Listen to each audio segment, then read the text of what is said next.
अरे क्या है नट्टू काका, क्यों बार बार फोन कर रहे हैं आप? मैं कहाँ बार बार फोन कर रहा हूँ, मैंने तो एक ही बार फोन किया।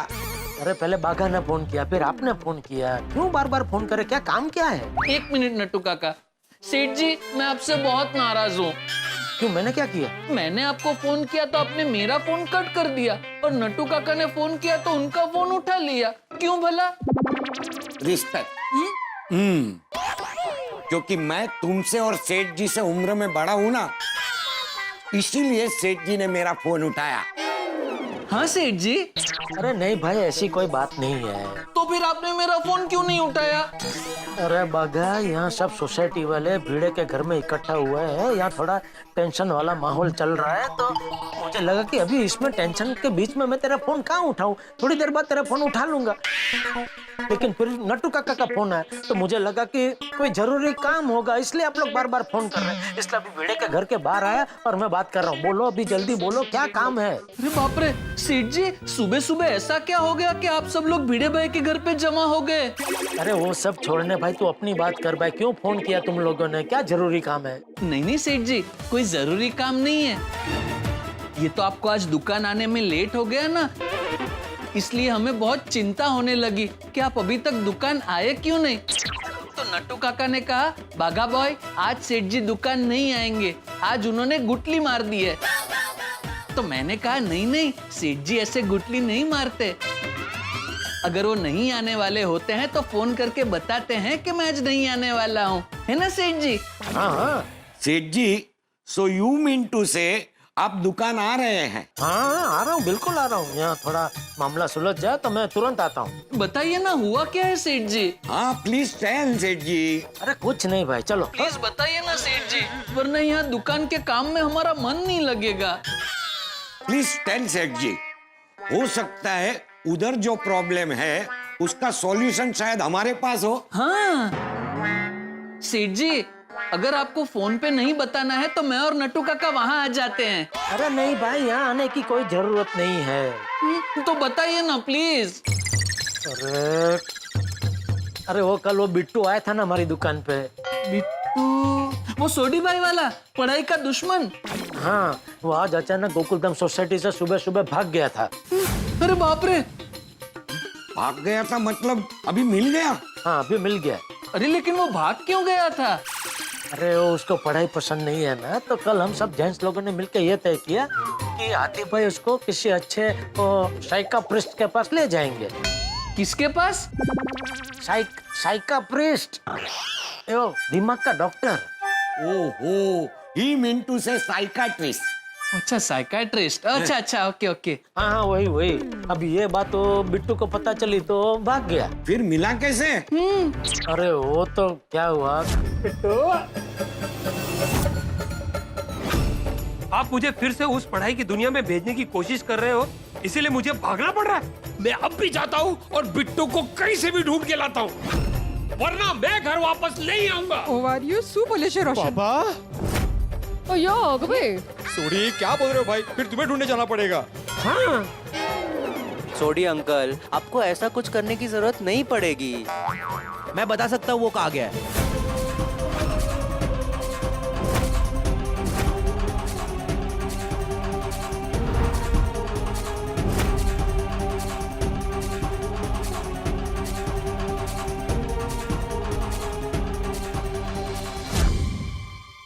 वाओ, गोली इज अ स्मार्ट बॉय। हाँ हाँ नट्टू काका, अच्छा हुआ उसने अपने मोबाइल से बिट्टू को ढूंढ लिया, वरना वो तो मिलता ही नहीं। हाँ, वही तो। अभी तो मिल गया ना, अभी क्या प्रॉब्लम है? प्रॉब्लम ये है कि वो बिट्टू को पढ़ाई से क्या प्रॉब्लम है ये पता लगाना है। नट्टू काका, आपको क्या लगता है ये बिट्टू को पढ़ाई से क्या प्रॉब्लम हो सकता है? इफ यू आस्क मी, हाँ आप ही से पूछ रहा हूँ। मैं ही जवाब दे रहा हूँ। सुनना भाई, मेरे अनुमान से अरे ओ चाचा भाचा। भाचा? भतीजा का शॉर्ट फॉर्म। लेकिन नट्टू काका, भतीजा का शॉर्ट फॉर्म तो भतीजा, भजा भजा होता है, ये भाचा? अरे चाचा भतीजा, तुम दोनों भी ये टाइम पास करना बंद करो और धंधे पे ध्यान दो। मैं जितनी जल्दी हो सके यहाँ से निकलता हूँ और दुकान पहुँचता हूँ, ठीक है? जी ठीक है सेठ जी, ठीक है। नट्टू काका, आपको क्या लगता है गोकुल धाम वाले इस प्रॉब्लम को सॉल्व कर पाएंगे? गोकुल धाम वाले वेरी स्मार्ट पीपल। एक बार वो साथ में एक प्रॉब्लम के पीछे पड़ जाए ना तो प्रॉब्लम के पसीने छूट जाए। एनीवेज बागा बॉय, सेठ जी को उनका काम करने दे, हम हमारा काम करते हैं। आए आए सर। तो आई ना जल्दी। बिट्टू बेटा, वहां मंदिर में देखो, वो है सरस्वती माँ, विद्या की देवी। वो हम सब की माँ है। उसको साक्षी मान के तुम्हारे मन में जो है वो प्लीज हमें बताओ। देखना बेटा, तुम्हारी हर तकलीफ दूर हो जाएगी। बोलो बिट्टू बेटा, देखो माँ से कुछ नहीं छुपाते। हाँ, मैं बचपन से पढ़ाई में बहुत अच्छा था। हर एग्जाम में फर्स्ट आता था और बचपन से मेरा सपना था कि मैं डॉक्टर बनूं। जब कोरोना आया तो मुझे एहसास हुआ कि दुनिया में डॉक्टर्स की कितनी जरूरत है। इसलिए मैंने 12th के बाद डॉक्टर की पढ़ाई करने का डिसाइड किया।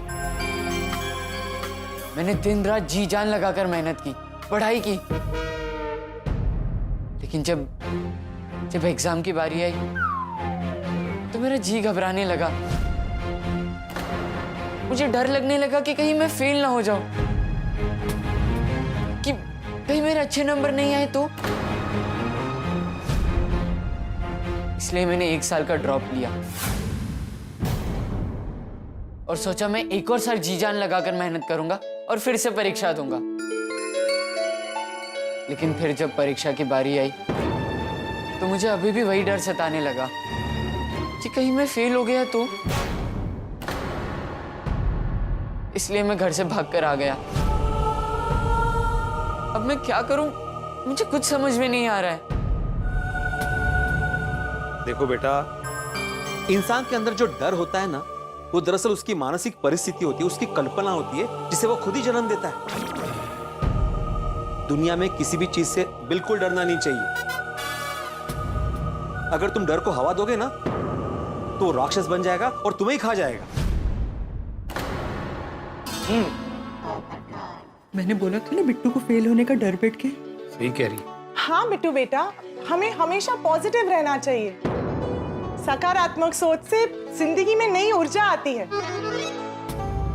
जिससे हमें आगे जाकर सफलता मिलती है। बिल्कुल। हम और देख बेटा, हमें हार के डर से कभी भी लड़ना नहीं छोड़ना चाहिए।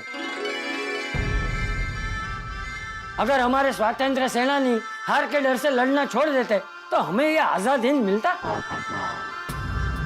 है? नहीं नहीं, बिल्कुल नहीं बापूजी, बिल्कुल नहीं। और बेटा क्या है, डर है ना, वो एक वहम है। तुम्हें पता है, निडर लोगों से डर भी डरता है। इसलिए कभी डरना नहीं चाहिए बेटा। निडर बनो बेटा, निडर। ओ बिट्टू, मैंने एक गल समझ नहीं आ रही। अगर तूने अच्छे से पढ़ाई की थी तो तुझे फिर फेल होने का डर क्यों था? एग्जैक्टली। हाँ, वो शायद इसलिए छोड़ी क्योंकि बिट्टू ने जो भी पढ़ाई की है वो उसने सही तरीके से की है या नहीं, ये उसे बताने वाला कोई नहीं। टॉप पर रहने वाले को हमेशा नीचे गिरने का डर लगा रहता है, और स्कॉलर विद्यार्थी के साथ तो अक्सर ऐसा होता है, क्योंकि स्कॉलर विद्यार्थी से उसके शिक्षक, उसके घर वाले, उसके पड़ोसी, उसके रिश्तेदार हमेशा ज्यादा अपेक्षा रखते हैं, और उन अपेक्षाओं का बोझ उसके मन में डर पैदा कर देता है। उसको हमेशा ऐसा लगता रहता है कि अगर मैं अपेक्षा पे खरा नहीं उतरा तो, अगर मैंने टॉप नहीं किया तो जो भी मान सम्मान मिला है वो सब मिट्टी में मिल जाएगा।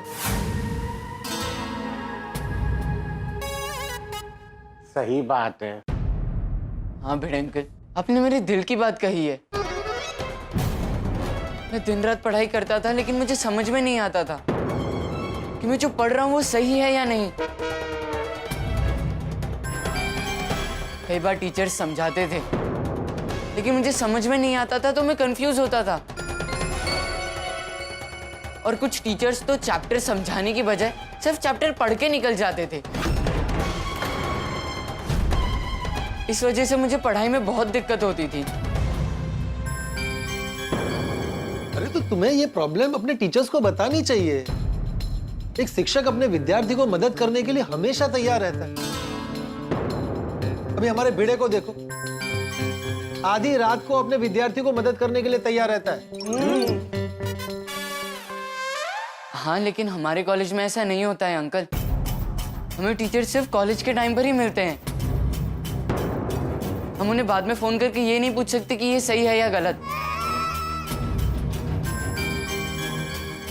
और दूसरा, अगर मैं कोई सवाल पूछता हूँ तो मुझे सामने सवाल पूछते। अरे तुम तो स्कॉलर हो, तुम्हें क्यों नहीं समझ में आ रहा? अरे देवा, ये तो बहुत बड़ी प्रॉब्लम है। अरे ये तो प्रॉब्लम है ही नहीं। बिट्टू, ये बात अगर तुमने मुझे कल बताई होती तो इसका सॉल्यूशन कल ही मिल जाता। तुम्हें डॉक्टर बनना है और तुमने डॉक्टर से ही बात नहीं की। आपके पास इसका सॉल्यूशन है? अरे कमाल का सॉल्यूशन है। समझो कि तुम डॉक्टर बन गए।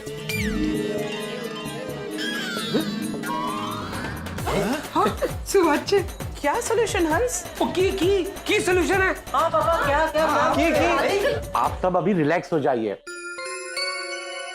अब से ये प्रॉब्लम मेरा है।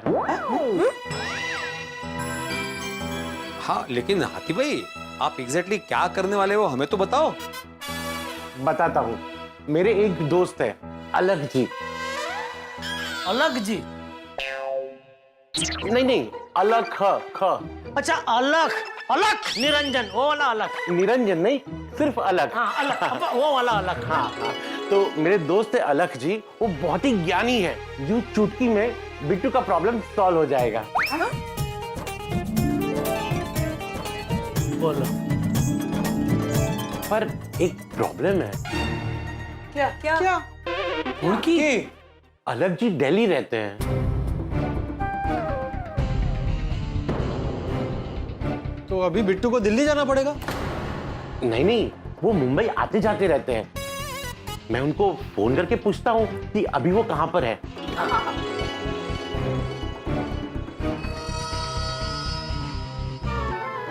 हेलो अलग जी, हाउ आर यू? हाँ, मैं भी बहुत बढ़िया। अलग जी, सबसे पहले मुझे आप बताइए कि आप अभी कहाँ पर हैं? अरे वाह, आप मुंबई में हैं।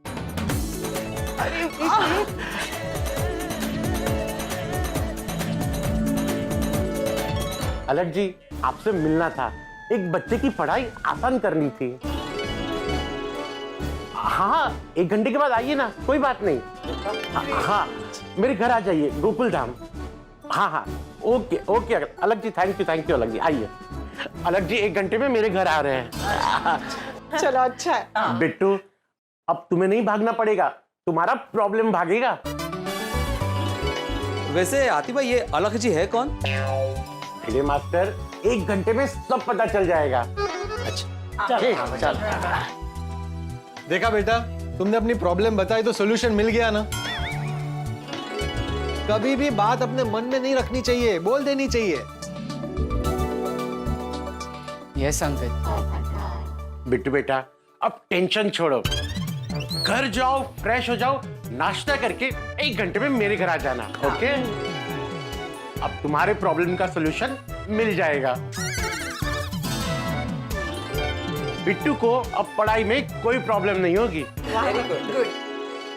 सच आते अंकल? हाँ बेटा, बस तुम 1 घंटे में मेरे घर आ जाओ। ओके?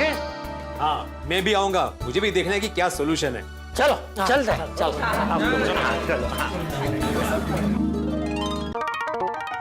हाथी भाई, आपके दोस्त ने कहा था कि वो 1 घंटे में आ जाएंगे, अभी तक आए नहीं। वो टाइम के पक्के तो है ना? हाँ भिड़े मास्टर, अभी आ जाएंगे। लो, लगता है अलग जी आ गए। पापा मैं देखता हूँ। हाँ।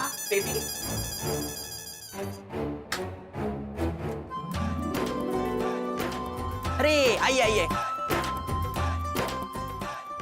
अरे आइए अलग जी। हाँ कैसे आप आइए आइए आइए आइए बैठिए आइए आओ वीडियो मास्टर तुम यहाँ बैठ जाओ हाँ हाँ बैठिए बैठिए हाँ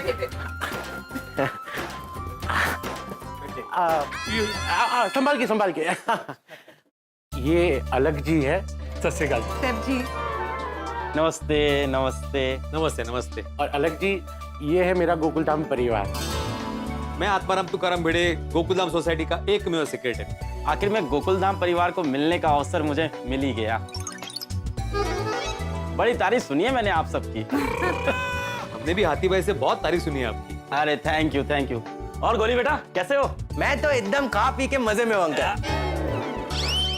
वो तो ठीक है, ये बताओ तुम्हारी मेडिकल की प्रिपरेशन कैसी चल रही है? पढ़ाई भी एकदम फर्स्ट क्लास।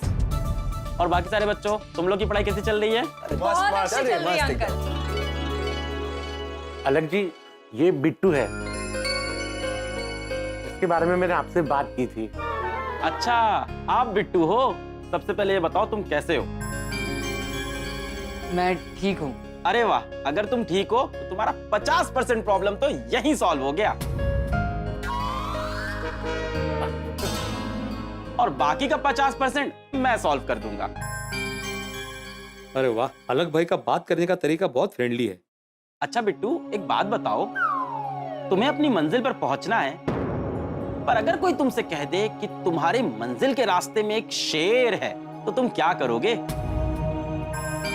उस रास्ते पे चलोगे? नहीं मैं नहीं जाऊंगा। ऑब्वियसली वो शेर के सामने जाएगा तो शेर इसे पनीर टिक्का समझ के खा जाएगा। अरे बेबी, वही तो, आप उस आदमी पे भरोसा करते हो जो आपको यह बता देता है कि रास्ते में शेर है, लेकिन हो सकता हो कि वहां कोई शेर हो ही ना। और यह भी हो सकता है कि आप उस शेर को हरा सकते हो। माफ करना अलग जी, लेकिन इस कहानी का बिट्टू के प्रॉब्लम से क्या कनेक्शन है? हाँ, बिट्टू को जंगल में थोड़ी ना जाना है। दरअसल ये कहानी बिट्टू की ही है। वो मंजिल इसकी डॉक्टर बनने की इच्छा है और पढ़ाई उसका रास्ता है,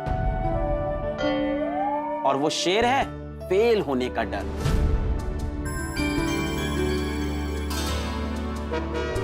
दरअसल वहां कोई शेर है ही नहीं। बिट्टू के मन ने उस शेर को वहां पे क्रिएट किया है। इंसान कोशिश करे तो शेर को भी हरा सकता है, पर जो कोशिश ही नहीं करे वो तो पहले ही हार गया है। सही बात है अलग जी, आपने बहुत ही अच्छी तरीके से समझाया। हाँ, बिल्कुल सही दृष्टांत दिया है आपने, मान गए आपको। ओ हाँ पुत्र, उस जिंदगी में कभी किसी चीज से डरना नहीं चाहिए, उसका डट के मुकाबला करना चाहिए। यस, उसके फट्टे चक देने चाहिए। मित्रों, यदि मैं आपसे एक सवाल करूं कि दुनिया का सबसे बड़ा कहानीकार कथाकार कौन है, सोचिए, बताइए। चलिए मैं बता देता हूं। हमारा दिमाग जो है ना, बड़ा बड़ा कहानीकार है। हमारे दिमाग में जो छोटे छोटे टुकड़े होते हैं बातों के, उन्हें जोड़ देता है, फिर एक कहानी करता है, सपना देखता है। सपने ऐसे ही होते हैं, तो हमारी ही दिमाग में चल रही बातों को जोड़ के देखा गया, रचा गया हमारा ही एक भाव। यही आजकल के विद्यार्थी, आजकल के बच्चों के साथ हो रहा है। एकाग्र नहीं है, उनका ध्यान इतनी धाराओं में बढ़ गया है कि हद नहीं, इसलिए वो लक्ष्य नहीं प्राप्त कर पा रहे और एकाग्र नहीं है अपनी पढ़ाई के लिए, अपने अध्ययन के लिए। हकीकत में क्या होने वाला है जानने के लिए देखते रहिए तारक मेहता का उल्टा चश्मा। देखते रहिए, हंसते रहिए।